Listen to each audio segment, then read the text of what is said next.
আসসালামু আলাইকুম। শ্রুতিগল্পের আরও একটি এপিসোডে আপনাদের স্বাগতম।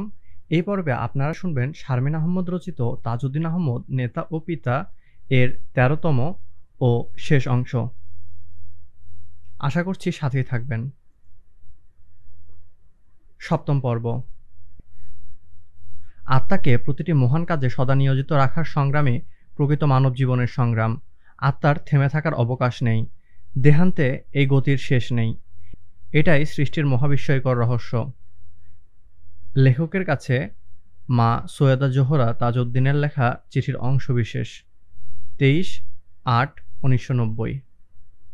শক্তিশালী আন্তর্জাতিক চক্রের যোগসাজশে ১৫ই আগস্ট সংগঠিত সামরিক অভ্যুত্থানের সাথে জড়িত ছিল সেই বেসামরিক চক্র যারা বাংলাদেশের স্বাধীনতা চায়নি। ৭১ আব্বুজাদের ষড়যন্ত্রকে বলিষ্ঠভাবে প্রতিহত করেছিলেন। ১৯৭৩ সালে যুক্তরাষ্ট্রের Carnegie endowment for international piece বেসরকারি সংগঠনটি ১৫০ জনের বেশি স্টেট ডিপার্টমেন্টের কর্মকর্তা ও সিআইডি এজেন্টদের সাক্ষাৎকার নেওয়ার মাধ্যমে গণহত্যার সঙ্গে যুক্তরাষ্ট্রের জড়িত হওয়ার ব্যাপারটি ৯ মাসের এক দীর্ঘ অনুসন্ধানের মাধ্যমে জানার প্রচেষ্টা নেয়। রিপোর্টটি জনসম্মুখে প্রকাশিত না হলেও সাংবাদিক লরেন্স লিফশুলৎসকে রিপোর্টটি পড়ার সুযোগ দেওয়া হয়। রিপোর্টটি থেকে ১৯৭১ সালে কিসিঞ্জারের প্ররোচনায় এবং খন্দকার মোস্তাকের মাধ্যমে বাংলাদেশের স্বাধীনতাকে বিলম্বিত করার ব্যাপারে এবং মোস্তাকের ষড়যন্ত্রকে প্রতিহত করার ব্যাপারটি উল্লেখিত হয়। লিফশুলৎসের তথ্যানুসন্ধান থেকে আরও জানা যায় ১৯৭৫-এ ঢাকায় নিযুক্ত যুক্তরাষ্ট্রের রাষ্ট্রদূত ডেভিস ইউজিন বোস্টার ওয়াকিবহাল ছিলেন যে মুজিবের বিরুদ্ধে একটি সামরিক অভ্যুত্থান সংগঠিত হতে চলেছে। অভ্যুত্থানের সঙ্গে জড়িত ব্যক্তিদের সঙ্গে মার্কিন দূতাবাসের আগে থেকেই যোগাযোগ ছিল। একদিকে যেমন মার্কিন দূতাবাস জ্ঞাত ছিল যে বঙ্গবন্ধুর বিরুদ্ধে একটি সামরিক অভ্যুত্থান ঘটতে চলেছে, তেমনি বঙ্গবন্ধুর রাজনৈতিক সহকর্মী ও বাংলাদেশের সেনাবাহিনীর উচ্চপদস্থ ব্যক্তিবর্গও এই অভ্যুত্থান সম্পর্কে ভালোভাবে অবহিত ছিলেন। ১৫ই আগস্ট হত্যাকাণ্ডের অন্যতম পরিকল্পক লেফটেন্যান্ট কর্নেল আব্দুল রশিদ ও লেফটেন্যান্ট কর্নেল ফারুক রহমান, বাকশাল কেন্দ্রীয় কমিটির সদস্য ও বঙ্গবন্ধু মন্ত্রিসভার বাণিজ্যমন্ত্রী খন্দকার মোস্তাক আহমদ ও তদানীন্তন deputy chief of staff major general Ziaur রহমানকে বঙ্গবন্ধুর বিরুদ্ধে জুনিয়র সেনা অফিসারদের অভ্যুত্থানের বিষয়টি অবহিত করে এবং উভয়ের সমর্থন লাভ করে। বেসামরিক ও সামরিক বাহিনীর যোগসাজশে এভাবেই সংঘটিত হয় এই নৃশংস হত্যাকাণ্ডটি। অতি বেদনার ব্যাপারটি ছিল এই যে ১৯৭১-এর স্বাধীনতা বিরোধী ও পাকিস্তান মার্কিন স্বার্থরক্ষাকারী মোস্তাক, তাহেরউদ্দিন ঠাকুর, মাহবুবুল আলম চাষী এই পরাজিত চক্রটিকে স্বাধীনতার পর মুজিব কাকুর আস্থাভাজনে পরিণত হয়ে নিজের দলের ভেতর থেকেই ষড়যন্ত্র চালিয়ে যেতে থাকে।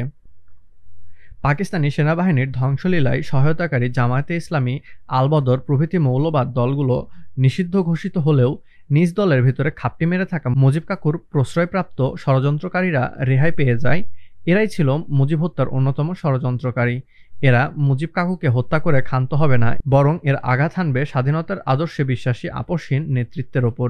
সে বিষয়ে আব্বুর কোনো সন্দেহ ছিল না। আব্বুকে ধরে নিয়ে যাওয়ার পর খবরের কাগজে প্রকাশিত হলো আব্বুসহ ২৬ জন নেতাকে দুর্নীতির অভিযোগে ঢাকা সেন্ট্রাল জেলে বন্দী করা হয়েছে। আব্বুকে গ্রেফতার করার পরও আমাদের গৃহবন্দী দশার অবসান ঘটল না। তার উপর শুরু হলো নতুন হয়রানি। আর্মি ও স্পেশাল ব্রাঞ্চের লোকেরা আব্বুর বিষয় সম্পত্তি নিয়ে আম্মাকে নানা রকম জিজ্ঞাসাবাদ শুরু করলো। আব্বুকে দুর্নীতির সঙ্গে জড়ানোর চেষ্টা করে তারা নিজেরাই যেন হয়রান হয়ে গেল। দুর্নীতি তো দূরের কথা, তদন্তে আব্বুর বিরুদ্ধে তারা একটি সাধারণ নিয়ম লঙ্ঘনেরও প্রমাণ বের করতে পারল না। এসবির এক অফিসার শেষ পর্যন্ত শুকনো মুখে নিরাশ গলায় আম্মাকে জিজ্ঞাসা করলেন, আপনার বড় ছেলে কোথায়? আম্মা সোহেল ও আমাকে ডেকে আনলেন। বললেন, আমাদের একমাত্র ছেলে, সবার ছোট, আর আমাদের এই বড় মেয়ে। স্বাধীনতার শত্রুরা আব্বুর বিরুদ্ধে অপপ্রচারণা করেছিল যে তার বড় ছেলে হাইজ্যাকের সঙ্গে জড়িত। মোস্তাক কারচুপি করে ১৯৭৩-এর নির্বাচনে জিতেছিলেন এবং মন্ত্রীর পদে থেকে নানা প্রকার দুর্নীতির সঙ্গে জড়িত ছিলেন, যা সর্বজনবিদিত। দুর্ভাগ্য যে সেই মোস্তাক আব্বু ও অন্যান্য নেতাকে দুর্নীতির ও স্বজনপ্রীতির অভিযোগে জেলে নেয়। আব্বুকে দুর্নীতির সঙ্গে জড়ানোর জন্য মোস্তাক সমর্থিত আর্মি প্রশাসন এতখানি মরিয়া হয়ে উঠেছিল যে আমাদের আত্মীয় স্বজন ছাড়াও আমরা যে দর্জির দোকানে জামা কাপড় তৈরি করতাম সেই দর্জিকেও ধরে নিয়ে নানা রকম জেরা করেছিল। তারা যতই চেষ্টা করেছিল আব্বুকে অভিযুক্ত প্রমাণ করতে, তার নিষ্কলুষ জীবন ততই দীপ্তিময় হয়ে উঠেছিল। এ প্রসঙ্গে নানার বলা একটি ফার্সি প্রবাদের উল্লেখ করা যেতে পারে, আনরাকে হিসাব পাক আস্ত, আজ মহাসেবে চেহ বাক আস্ত। যার হিসাব পরিষ্কার সে হিসাব রক্ষকের ধার ধারে না। আব্বুর সঙ্গে জেলে দেখা করার অনুমতি মিলল ১ মাস পর, সেপ্টেম্বরের মাঝামাঝি সময়ে।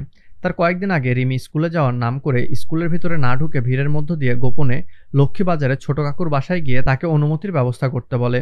ছোট কাকু কয়েকদিনের মধ্যে আব্বুর সঙ্গে দেখা করার অনুমতি জোগাড় করেন। নিচতলার ডিউটিরত অফিসার প্রথমে খুব আপত্তি জানালেও কন্ট্রোল রুমের সঙ্গে ফোনে কথা বলার পর আম্মা ও আমাদের বাইরে বের হওয়ার অনুমতি মেলে। আম্মাকে অনুমতি দিতে তারা সবচেয়ে বেশি সময় অপেক্ষা করে। দীর্ঘ ১ মাসের বেশি সময়ের পর আম্মা ও আমি বাসার বাইরে যাওয়ার অনুমতি পেলাম। ছোট কাকুসহ আমরা সবাই রওনা দিলাম ঢাকা সেন্ট্রাল জেলের উদ্দেশ্যে। স্বাধীনতার আগে কতবারই তো নাজিমউদ্দিন রোডে অবস্থিত এই সেন্ট্রাল জেলে আব্বুর সঙ্গে দেখা করতে গিয়েছি, কিন্তু আজ এই স্বাধীন দেশে বিনা অপরাধে আব্বুর বন্দিত্ব মেনে নেওয়া সম্ভবপর ছিল না। জেলের ফটক দিয়ে আমরা ঢুকে পড়লাম ডান দিকের বড় ওয়েটিং রুমে। আমাদের আসার খবর আব্বুকে দেওয়ার জন্য কেউ ভেতরে গেল। আমরা ওয়েটিং রুমের জানালা দিয়ে জেলের ভেতরে তাকালাম। দূরে প্রাচীন গাছপালা ও সবুজ ঘাসের মাঝখানের পথটি দিয়ে আব্বু হেঁটে আসছেন, মুখে স্মিত হাসি। আমরা সবাই ওয়েটিং রুমের দরজার পাশে দাঁড়িয়ে আব্বুকে অভ্যর্থনা জানালাম। আব্বুর প্রথম কথাই ছিল, আমরা কেন এতদিন আব্বুর সঙ্গে দেখা করতে আসিনি। যখন জানলেন আমরা এখনও গৃহবন্দী এবং জেলে সাক্ষাতের জন্য অনুমতিপত্র দেখবার পরও নিচতলার ডিউটিরত আর্মি অফিসার বাইরে আসার অনুমতি দিচ্ছিল না, তখন আব্বু বেশ রেগে গেলেন। আব্বু বললেন, তাকে তো বলা হয়েছিল তাকে জেলে নিয়ে আসার পর আমাদের বাসা থেকে আর্মি সশস্ত্র পাহারা তুলে নেওয়া হয়েছে।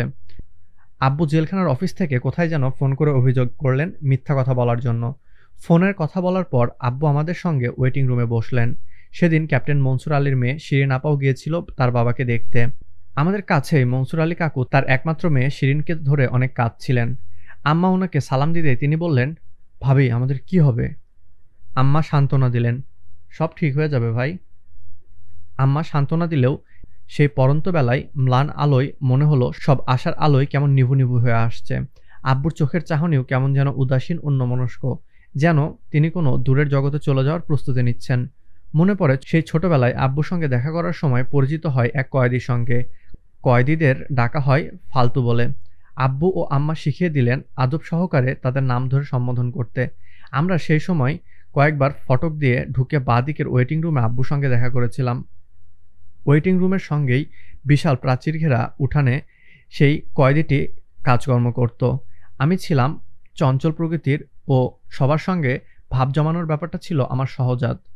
আব্বু ও আম্মা ওয়েটিং রুমে আলাপ করতেন, আর আমি কাবুলিওয়ালা মিনির মতো উঠানে দাঁড়িয়ে এই কয়েদির সঙ্গে আলাপ চালিয়ে যেতাম। কয়েদির নাম কি, কেন জেলে, ওর মা ওর জন্য কাঁদে কিনা, ও পড়তে পারে কিনা ইত্যাদি প্রশ্ন করে তার কান ঝালাপালা করতাম। কয়েদিটি বিরক্ত না হয়ে উৎফুল্লভাবে আমার শিশুসুলভ সব প্রশ্নের জবাব দিত। একবার আব্বুর সঙ্গে জেলে সাক্ষাতের দিন কয়েদিটি বলল, আগামী সপ্তাহ থেকে তাকে অন্য জায়গায় কাজে লাগানো হয়েছে, তাই আমাদের সঙ্গে আর দেখা হবে না। তারপর হঠাৎই আমার ওপাশে খেলায় রত রিমি ও আমাকে উদ্দেশ্য করে আঞ্চলিক ভাষায় বলল, তোমার নাম দিলাম আদর্শ, তোমার ছোট বোনের নাম আশা। মনে রাখো, তোমার আব্বা আমাদের সবার আদর্শ, আমাদের সবার আশা। তিনি বাঁচলে দেশও বাঁচব। সে বহুকাল আগের কথা। এক সাধারণ কয়েদির কাছে থেকে শোনা অসাধারণ কথাগুলো যেন ছিল কোনো ভবিষ্যৎবাণী। সেদিন আব্বুর অভিযোগে কাজ হয়েছিল। আব্বুর সঙ্গে দেখা করে আসার পরদিনই আমাদের বাসা থেকে আর্মি উঠে গেল। ফোনের লাইন পেতে সময় লাগলো আরও কয়েকদিন। নিচতলার স্কুলও ততদিনে উঠে গেছে। তারপর অক্টোবরের প্রায় মাঝামাঝি সময় এক মেজরের নেতৃত্বে আমাদের বাসায় আবার আর্মির দল উপস্থিত হলো। তারা আমাদের বাসার চতুর্দিক দিয়ে আমাদের বাসার অনেক ছবি তুলল। তারপর শুরু হলো জিজ্ঞাসাবাদের পালা। অন্যান্য তদন্তকারীদের মতো তারাও আব্বুর বড় ছেলেকে দেখতে চাইল। আম্মার পাশে দাঁড়ানো সোহেলকে দেখিয়ে বললেন, এই হলো আমার একমাত্র ছেলে, সবার ছোট। আব্বু কটা পেট্রোল পাম্পের মালিক, লঞ্চ কোম্পানিতে কত শেয়ার আছে, তার নামে আরও কত বাড়ি আছে ইত্যাদি প্রশ্নের সময় আম্মা একটু কঠোর হয়ে বললেন, আপনারা যদি আরও একটু খোঁজ খবর করে আসতেন তাহলে এত সময় নষ্ট হতো না। এই বাড়িটি ছাড়া তাজউদ্দিন সাহেবের কোনো বিষয় সম্পত্তি করেনি, কোনো ব্যবসা বাণিজ্যের সঙ্গে নিজ নামে বা বেনামে জড়িত নয়। এবার প্রশ্ন, কবে এ বাড়ি তৈরি হয়েছে? আম্মা বললেন, 1961 সালে হাউস বিল্ডিং ফাইন্যান্স কর্পোরেশনের লোন নিয়ে এ বাড়ি তৈরি হয়েছে। তাদের কাছে দলিলপত্র জমা রয়েছে, যেগুলো দেখলে প্রমাণ পাবেন তাজউদ্দিন অর্থমন্ত্রী থাকাকালে এ বাড়ি তৈরি হয়নি। প্রশ্নকারী অফিসার বিব্রত হয়ে গেলেন।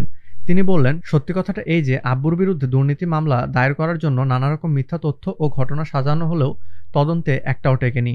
এর মধ্যে আওয়ামী লীগের দলীয় সংসদ সদস্যের কাছ থেকে সমর্থন আদায়ের জন্য খন্দকার মোস্তাক ১৬ অক্টোবর বঙ্গভবনে এক বিশেষ সভার আয়োজন করে। তার আগেই আমাদের জেলে সাক্ষাৎকারের দিনটিতে আব্বু দৃঢ়ভাবে আমাদের জানিয়ে দিলেন, আমরা যতজনকে সম্ভব জানাই তারা যেন ওই সভা বয়কট করে। শামসুল হক সাহেবের ছেলে মাসুদ ভাই সেদিন আমাদের সঙ্গে উপস্থিত ছিলেন। তিনি আব্বুর নির্দেশ পৌঁছাতে বিভিন্ন জায়গায় গেলেন। আব্দুল আজিজ, বাগমারা ও রিমি গোয়েন্দা পুলিশের নজর এড়িয়ে এমপি হোস্টেল সহ বিভিন্ন স্থানে দলীয় সদস্য ও সমর্থকদের কাছে আব্বুর নির্দেশ পৌঁছে দিল। তারপরও বঙ্গভবনের সভা ঠিকই অনুষ্ঠিত হয়। ঘটনা জেনে আব্বু খুব ব্যথিত হলেন। পরবর্তী সাক্ষাতের দিন আব্বু আম্মাকে ডেকে বললেন, আমাদের আর বাঁচিয়ে রাখা হবে না। তারপর বললেন, লিলি, আমি জীবনের সিদ্ধান্ত নিতে ভুল করিনি। 15 আগস্টে বাসা থেকে বের না হওয়াই ছিল মারাত্মক ভুল। ওই সাক্ষাতের দিনটিতেই আব্বু মুজিব কাকুকে স্বপ্নে দেখার কথা জানালেন। আব্বু যেন জেলখানার ভেতরে বাগানে কাজ করছেন হাতে খুপড়ি। মুজিব কাকু যেন আব্বুকে বলছেন, তাজউদ্দিন, সেই 44 সাল থেকে আমরা একসাথে আছি, আর এখন তোমাকে ছাড়া ভালো লাগে না, তুমি চলে এসো আমার কাছে। আব্বু বললেন, মুজিব ভাই, আমার তো অনেক কাজ রয়েছে, আমাকে কেন ডাকছেন? মুজিব কাকু বললেন, আমাদের আর কোনো কাজ নেই, সব কাজ শেষ। এই সময় আম্মা আইনজীবীদের সহায়তায় হাইকোর্টের মাধ্যমে আব্বুর আটকাদেশকে অবৈধ চ্যালেঞ্জ করে আব্বুকে মুক্ত করার জন্য নথিপত্র জোগাড় করলেন। ৫ নভেম্বর আদালতে আব্বুর রিট পিটিশন ওঠার কথা। আমরা আশায় বুক বাঁধছি। অক্টোবরের শেষের দিকে একদিন আম্মার এক মামাতো বোন হোসনে আরা খালা আব্বুর জন্য খাবার বেঁধে বিকালবেলা আমাদের বাসায় উপস্থিত হলেন। তিনি শুনতে পেয়েছেন আব্বুকে নাকি ছেড়ে দেওয়া হয়েছে। যদিও খবরটি ভুল ছিল, কিন্তু ক্ষণিকের জন্য হলেও মনে হলো হয়তোবা আব্বু খুব শীঘ্রই মুক্তি পাবেন। আমাদের সব আশঙ্কা ভুল প্রমাণ করে আব্বু ফিরে আসবেন আমাদের মাঝে। কিন্তু ৭১-এর পরাজিত আন্তর্জাতিক শক্তি ও তাদের এদেশীয় এজেন্টদের পরিকল্পনার নীল নকশা ছিল সম্পূর্ণ ভিন্ন। মুজিব হত্যা ছিল তাদের পরিকল্পনার প্রথম অংশ। সর্বশেষ এবং মূল অংশটি ছিল যেভাবেই হোক স্বাধীনতা যুদ্ধের নেতৃত্বকে হত্যা করা। বাংলাদেশের স্বাধীনতা যুদ্ধ সংঘটিত হয়েছিল দুই বিশ্বশক্তি তৎকালীন সোভিয়েত ইউনিয়ন ও মার্কিন যুক্তরাষ্ট্র সূচিত ঠান্ডা যুদ্ধের আবর্তে। জোট নিরপেক্ষ নীতিমালার সম্মুখ প্রথম বাংলাদেশ সরকার যে কোনো বিশ্বশক্তির উপগ্রহ রাষ্ট্র হিসাবে অবস্থানের বদলে স্বাধীনভাবে অগ্রসর হওয়ার ঘোষণা দিলেও পাকিস্তানের সঙ্গে সংঘর্ষের কারণে নবজাত বাংলাদেশ যুক্তরাষ্ট্রের রোষানলে পড়ে। ঠান্ডা যুদ্ধের প্রেক্ষিতে এবং চীনের সাথে কূটনৈতিক সম্পর্ক স্থাপনের মাধ্যমে অনুগত স্বৈরাচারী সামরিক সরকার শাসিত পাকিস্তানকে কোনোভাবে টিকিয়ে রাখাই ছিল যুক্তরাষ্ট্রের লক্ষ্য। অন্যদিকে পাকিস্তানি হামলার শিকার ১ কোটি শরণার্থী আশ্রয়দানকারী ভারতের সমর্থনে এগিয়ে আসে ভারত মিত্র এবং যুক্তরাষ্ট্রের প্রতিপক্ষ সোভিয়েত ইউনিয়ন। যুক্তরাষ্ট্রের আগ্রাসন ঠেকাতে ভারতীয় মহাসাগরের সোভিয়েত রণতরীর সংখ্যা ওই সময় বৃদ্ধি পায়। পাকিস্তানকে সহায়তার জন্য প্রেসিডেন্ট নিক্সন বঙ্গোপসাগরের অভিমুখে পাঠান ৭ম নৌবহর। অত্যাধুনিক অস্ত্রশস্ত্রে সজ্জিত টাস্ক ফোর্স ৭৪ নামের ওই বিশাল নৌবহরের নেতৃত্ব দিতে অগ্রভাগে বঙ্গোপসাগরের পথে যাত্রা করে পৃথিবীর বিশাল শক্তিশালী জাহাজ দ্য ইউএসএস এন্টারপ্রাইজ। পুলিৎজার পুরস্কার বিজয়ী মার্কিন সাংবাদিক জ্যাক অ্যান্ডারসন ১৯৭১ সালে বঙ্গোপসাগরের অভিমুখে যাত্রাকারী এই আক্রমণাত্মক নৌবহর সম্পর্কে পূর্বে উল্লেখিত বইয়ে বিশেষ বর্ণনা দেন। রণসম্ভারে সজ্জিত ইউএসএস এন্টারপ্রাইজ ও অনুসরণকারী ৭ম নৌবহর মূর্তিমান আতঙ্কের মতো এগিয়ে আসে বাংলাদেশের পথে। পৃথিবীর অধিকাংশ মানুষ অজান্তেই পৃথিবীর তৃতীয় বিশ্বযুদ্ধের প্রায় মুখোমুখি হয়। পাকিস্তানের বর্বরোচিত কর্মকাণ্ডের প্রতি অন্ধ সমর্থনের কারণে বিশ্বশান্তি যদি নষ্ট হয়, তবু যুক্তরাষ্ট্র পাকিস্তানকে সমর্থন করবে, এ ছিল মার্কিন প্রশাসনের নীতি। প্রেসিডেন্ট নিক্সনের কিছুতেই ইচ্ছা ছিল না যে পাকিস্তান পরাজিত হোক। তারপরও পাকিস্তান পরাজিত হয়।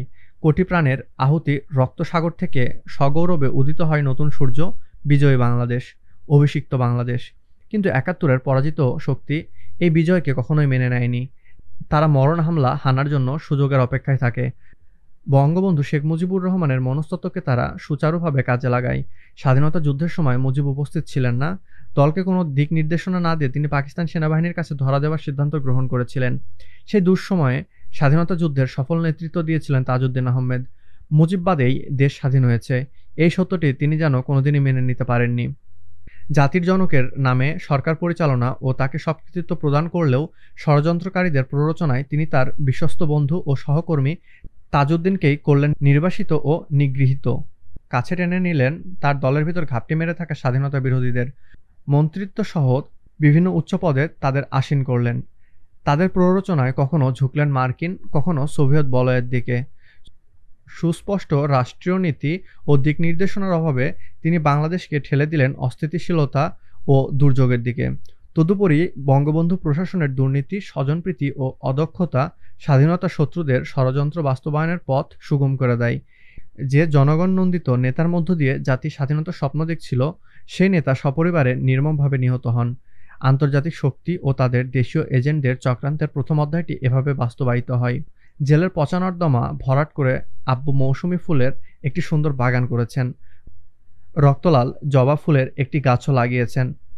মৃত্যুর আশঙ্কার মধ্যেও সুন্দরের চর্চায় মগ্ন তিনি। জীবনের প্রতি মুহূর্তেই মূল্যবান এই আদর্শে বিশ্বাসী ও আত্মনির্ভরশীল জীবনযাপন অভ্যস্ত তিনি নিজ হাতে জামা কাপড় ধুয়ে দড়িতে মেলেছেন পরিপাটি করে। মাটির চুলোয় রান্নার জন্য লাকড়ি ফাড়ছেন, ফেলে দেয়া কাঠ বানাচ্ছেন বেঞ্চি।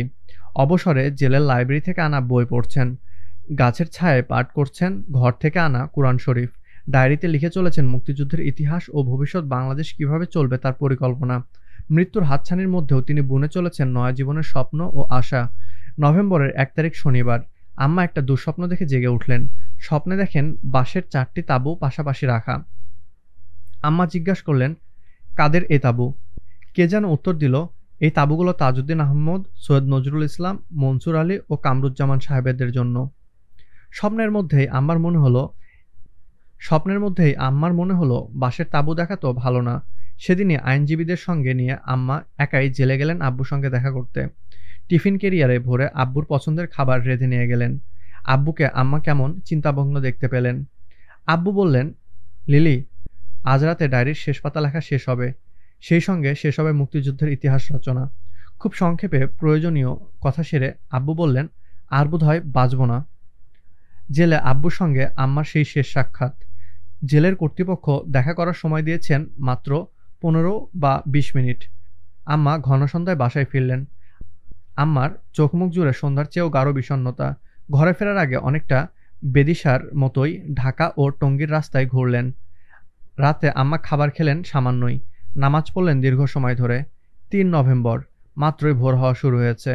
আম্মা স্বপ্নে দেখলেন যে বিস্তীর্ণ মহাকাশে বিচরণকারী মধ্য গগনের সূর্যটি যেন আচমকায় অস্তগামী সূর্যের মতো রক্তিম বর্ণ ধারণ করেছে। সিংহাসনের মতো এক আসনে বসা আব্বুর সারা শরীরের উপর সূর্য থেকে ছড়িয়ে পড়ছে রক্ত লাল আলো। আব্বুর পরনে সাদা গেঞ্জিটি ক্রমশ লাল হয়ে উঠছে, যেন সূর্য থেকে বের হচ্ছে রক্তের ধারা। আম্মা স্বপ্নের মধ্যেই ব্যাকুল কণ্ঠে জিজ্ঞাসা করলেন, মধ্য গগনে সূর্যের রং অস্তমিত সূর্যের মতো লাল রঙের হয় কি করে? অদৃশ্য কে যেন গম্ভীর কণ্ঠে জবাব দিল, দেশের ওপর মহাবিপদ নেমে আসছে। আম্মা এক অজানা আশঙ্কা নিয়ে দুঃস্বপ্ন থেকে জেগে উঠলেন। 7 সকালে জঙ্গি বিমানের প্রচণ্ড শব্দে আমাদেরও ঘুম ভেঙে গেল। আমাদের বাসার খুব নিচ দিয়ে জঙ্গি বিমান ও হেলিকপ্টার ঘন ঘন উড়ে যেতে দেখলাম। ঘর থেকে বেরিয়ে আম্মাকে নানা জিজ্ঞেস করলেন, লিলি, এত প্লেন উঠছে কেন? আম্মা বললেন, অবস্থা ভালো মনে হচ্ছে না, মনে হচ্ছে আমাদের বাসা ছাড়তে হবে।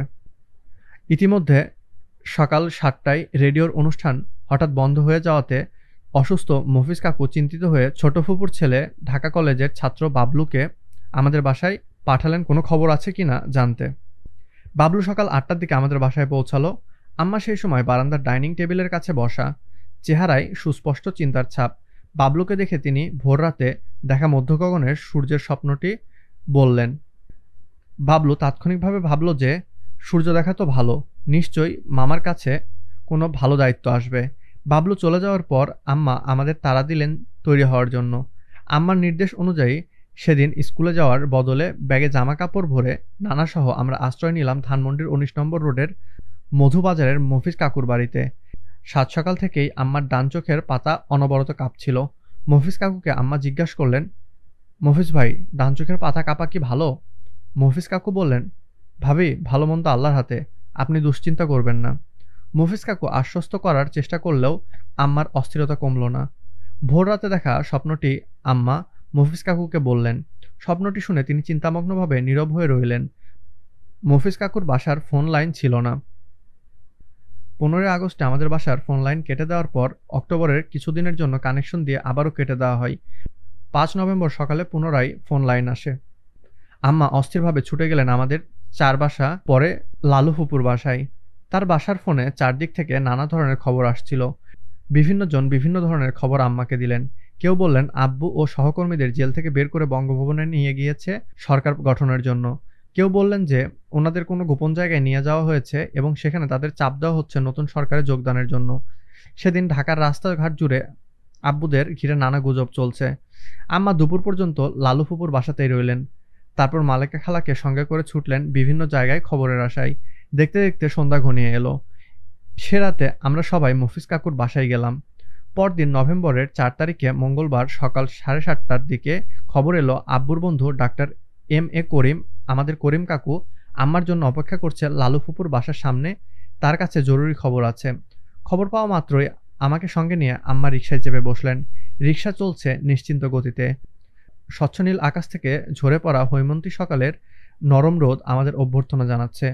আশপাশ দিয়ে হেঁটে চলা স্কুলগামী ছাত্রছাত্রীদের কলহাস্যে পরিবেশ মুখরিত হয়ে উঠেছে। পরিস্থিতি স্বাভাবিক হলে দিনটি হয়তো উপভোগ করা যেত, কিন্তু আজ সবই যেন এলোমেলো। আশেপাশের ওই স্বাভাবিক জীবনচারিতাই যেন অস্বাভাবিক লাগছে, যেন আমরা ভিন গ্রহে সহসায় পদার্পণ করছি। রিকশা থামলো লালু ফুপুর বাসার সামনে। আম্মা ও আমার সামনে এসে দাঁড়ালেন করিম কাকু।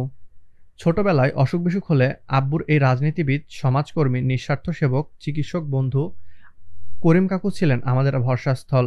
তার সদাহাস্য চেহারা ও মজার মজার আলাপ শুনে অসুখ অর্ধেক ভালো হয়ে যেত, কিন্তু তার চোখ মুখ থেকে আজ যেন স্বজনহারা সন্ধ্যার মতো একরাশ অন্ধকার জমে রয়েছে। তিনি হাউমাউ করে কেঁদে বললেন, ভাবি, তাজউদ্দিন ও তার সহকর্মীদের আর্মিরা মেরে ফেলেছে। খবরটি শুনে আম্মা হঠাৎই যেন পাথর হয়ে গেলেন। আম্মার হাত আঁকড়ে ধরে আমি বললাম, এ নিশ্চয় ভুল সংবাদ। করিম কাকুর পরিচিত ডাক্তার সেকেন্দারের চেম্বার ছিল জেলের কাছেই বকশীবাজারে। তিনি ভোরবেলা উনাকে ফোন করে জেলের ভিতরের হত্যাকাণ্ডের দুঃসংবাদটি জানান। এক গভীর আতঙ্ক নিয়ে আম্মা, রিমি ও আমি সারাদিন ছোটাছুটি করলাম। কত জায়গায় যে গেলাম ও কতজনের কাছে যে ফোন করলাম তার হিসাব নেই।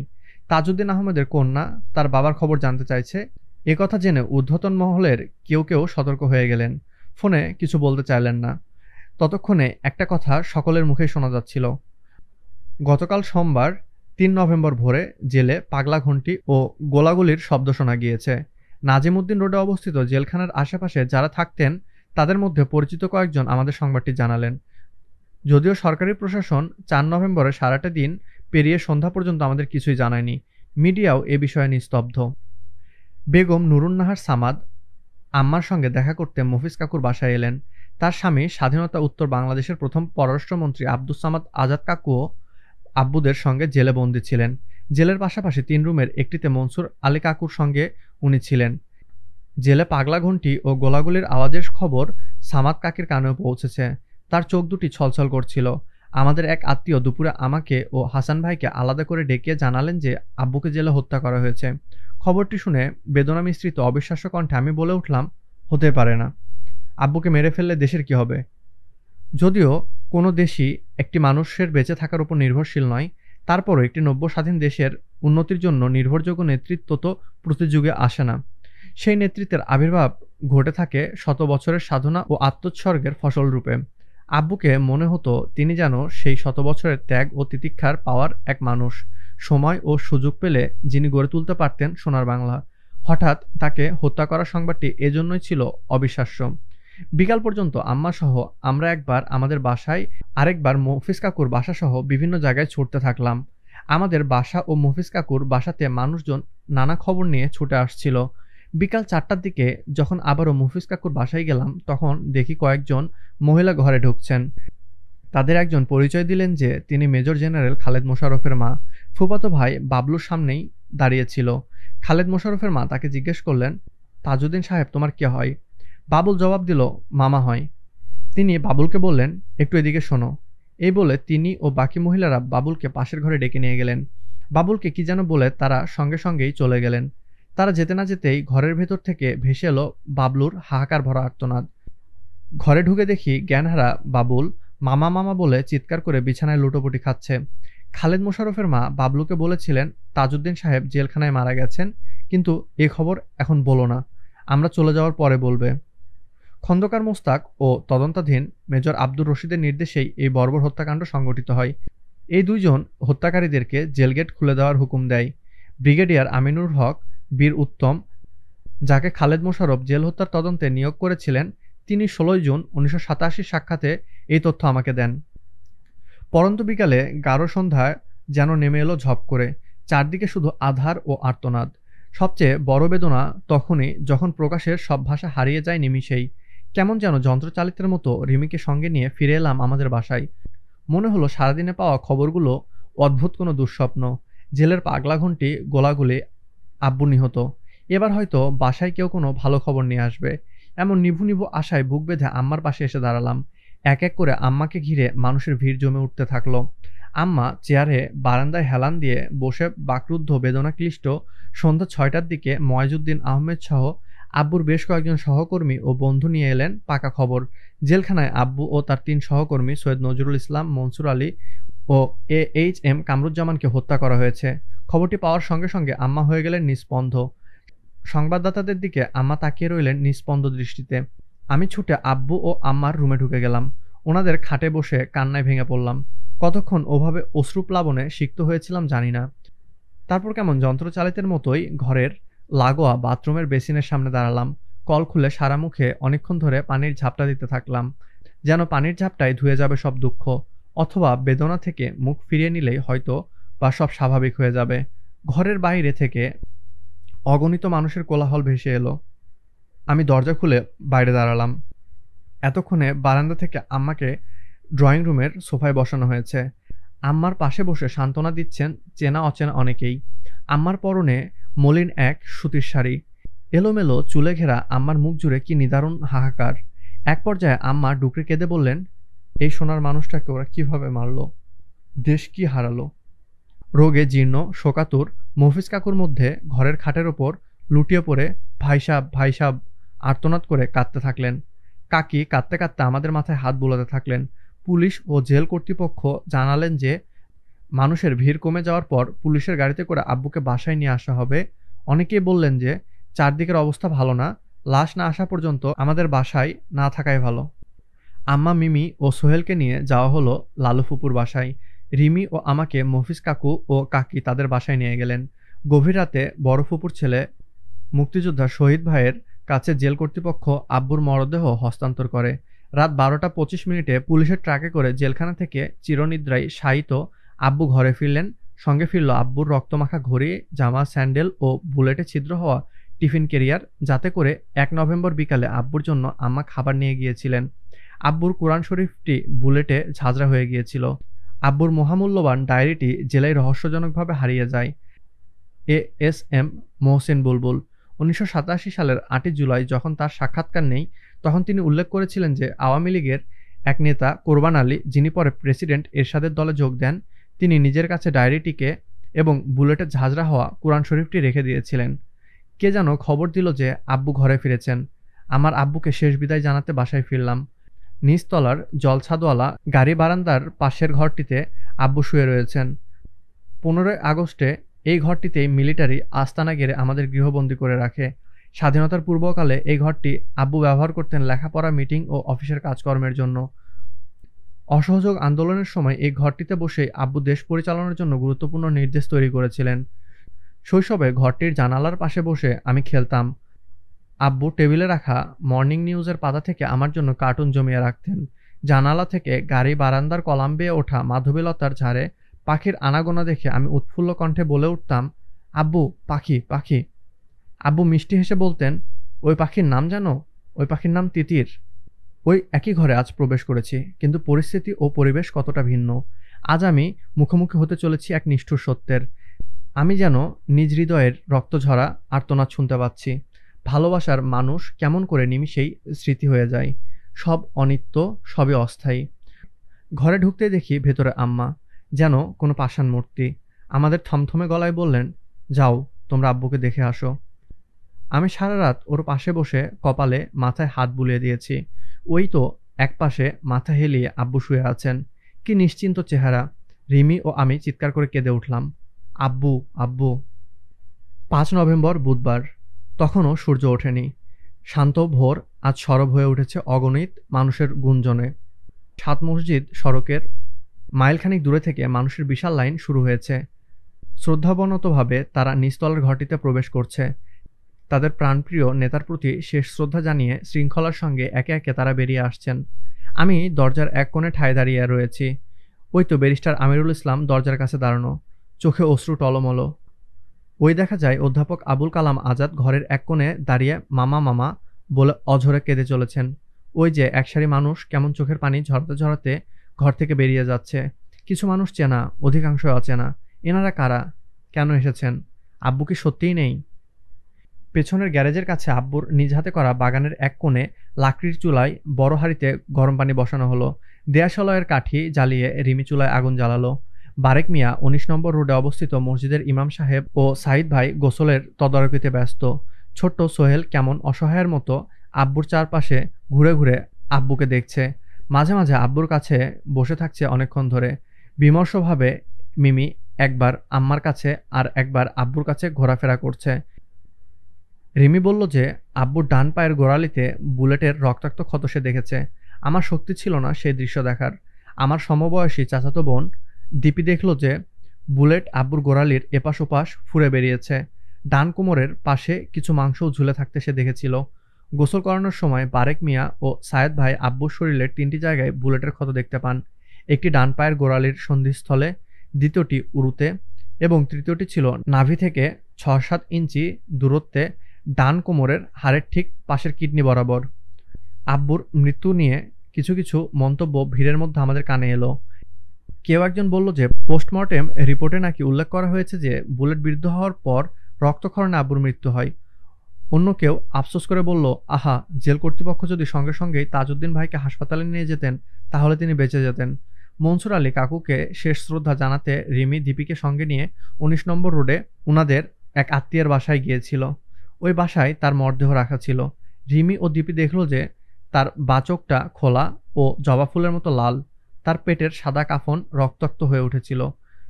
ওখানে তাকে গুলি ও বেয়নের চার্জ করা হয়। দোতলার ভেতরের বারান্দায় বসা আম্মার পাশে গিয়ে দাঁড়াতেই আম্মা আমার হাত আঁকড়ে ধরে বললেন, দেখো তোমার আব্বুকে বিদায় দিতে আজ কতজন এসেছে। জানালা পথে আম গাছের নিচে ট্রাকের উপর সাহিত্য আব্বুকে ঘিরে থাকা শত শত জনতার দিকে তাকিয়ে বললেন, যে দেশ, যে মানুষ ছাড়া তুমি কিছুই বোঝনি, আজ দেখো তোমাকে বিদায় দিতে কত মানুষ এসেছে।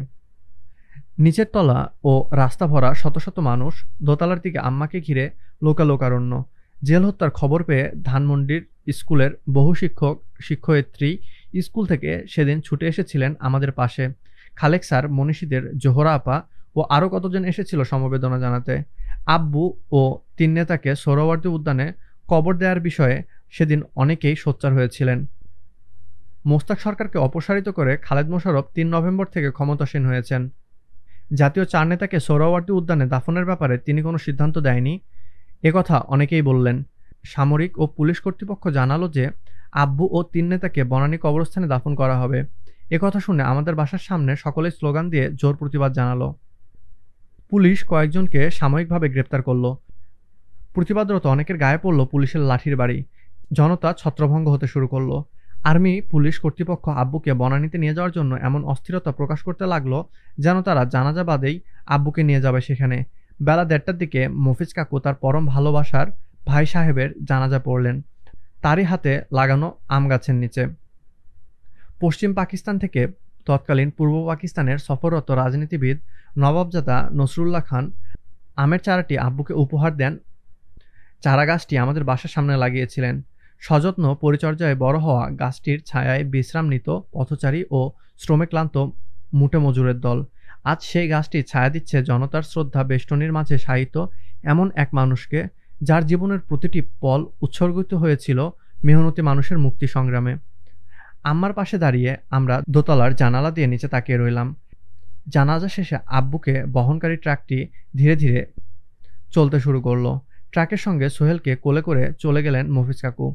তার সঙ্গে গেলেন ছোট কাকু, শহীদ ভাই, সাইদ ভাই, দলিল ভাই, বাবলু, মুক্তিযোদ্ধা ফজলুর রহমান, খালেদ খুররম, আবু মোহাম্মদ খান বাবলু ও আরও ২-১ জন। আর্মি পুলিশের বাধায় খুব বেশি লোক বনানী কবরস্থানে যেতে পারেননি। যারা আব্বুর সঙ্গে গেলেন তারাই বকুল গাছের নিচে আব্বুকে শেষ সজ্জায় শায়িত করলেন। বড় মামা সোহেলকে ডাকলেন। সোহেলের হাতে পড়ল তার বাবার কবরের প্রথম মাটি। ট্রাকটা চোখের আড়াল হয়ে গেল, সঙ্গে নিয়ে গেল হৃদয়ের এক বড় অংশ। আম গাছ থেকে একটু দূরে লাঠিতে ভর করে নানা একাকী দাঁড়ানো, পরনে ধবধবে সাদা পায়জামা, পাঞ্জাবি, মাথায় সাদা টুপি। অশ্রুজলে তার শ্বেত শুশ্রূষামণ্ডিত মুখমণ্ডল প্লাবিত হয়ে গেছে। তিনি কাঁদছেন। নানাকে কাঁদতে দেখা সেই প্রথম। সে কবেকার কথা। আমার বয়স তখন ৪ কি ৫। ধানমন্ডির বাড়িতে নিচতলায় আব্বু আম্মার ঘরে সকালবেলায় আমি ঘুমাচ্ছিলাম। ঘুমের মধ্যেই একসময় বড় খাটটি জুড়ে গড়াতে শুরু করলাম। হঠাৎ শুনি আব্বুর গলা, এই পড়ল, এই পড়ল। চোখ মেলে দেখি ঘরের লতাবেলিতে ছাওয়া জানালার পাশের টেবিলের ধারে আব্বু বসা, হাতে কলম ধরা। তিনি চেয়ার থেকে ঘুরে আমার দিকে চেয়ে মিষ্টি হেসে সতর্কবাণী উল্লেখ করছেন, যাতে গড়াতে গড়াতে নিচে না পড়ে যাই। আব্বুকে দেখেই চোখ দুটি আবারও বুজে পরম নিশ্চিন্তে আমি গড়াতে শুরু করলাম। জানি আমি গড়াতে গেলেই আব্বু ধরে ফেলবেন। সন্তান পড়ে গেলে তাকে ধরা বাবার কাজ। আঘাত থেকে রক্ষা করে ভালোবাসায় জড়িয়ে ধরা সেও পিতামাতারই কাজ। আর দেশকে সন্তানতুল্য ভালোবেসে মহৎ আদর্শ ও নীতিকে সমুন্নত রেখে নিজ জীবনকে উৎসর্গ করা সে তো আব্বুর কাজ। আব্বু অমর্ত্যলোকে চলে গেলেন আমাদের হৃদয়কে শূন্য করে। কিন্তু আসলে কি চলে গেলেন? যারা অসীম প্রেমময় ও সর্বজ্ঞানী স্রষ্টার আরাধনাকে রূপান্তরিত করেন মেহনতি ও নির্যাতিত মানুষের কল্যাণ ও মুক্তির সংগ্রামে, তারা আশার আলোর দিশারি হয়ে অমরত্ব লাভ করেন এ জগতেও। In a search of pearl I found the ocean. আপনারা এতক্ষণ শুনছিলেন শারমিন আহমদ রচিত তাজউদ্দিন আহমদ নেতা ও পিতা এর ১৩তম পর্ব। আর আজকের পর্বের মধ্য দিয়ে বইটি শেষ হচ্ছে। তবে মূল বইটির বাকি অংশে লেখক বিভিন্ন বিশিষ্টজনদের সাক্ষাৎকার যুক্ত করেছেন। সাথে রয়েছে কিছু চিঠি ও ডায়েরি, যা পাঠ করা কিছুটা কষ্টসাধ্য। আপনারা যারা বইটি পছন্দ করেছেন তারা অবশ্যই সেই সাক্ষাৎকার, ডায়েরি বা চিঠিগুলো পড়ে নিতে পারেন। তবে বেশি সংখ্যক শ্রোতা যদি বাকি অংশও শুনতে চান, সেই ক্ষেত্রে এর বাকি অংশটুকু পড়ে শোনানোর বিষয়টা পুনরায় বিবেচনা করা হবে। পুরো সময় আমাদের সাথে থাকার জন্য ধন্যবাদ। পাঠ ভালো লাগলে আপনার বন্ধুদের সাথে শেয়ার করতে পারেন। আর আপনার মতামত বা বুক রিকোয়েস্ট কমেন্টে অথবা ডেসক্রিপশন বক্সে দেওয়া ফেসবুক পেজের লিঙ্কে আমাদের জানাতে পারেন। চেষ্টা করব পড়ে শোনানোর। সে পর্যন্ত ভালো থাকুন। আল্লাহ হাফেজ।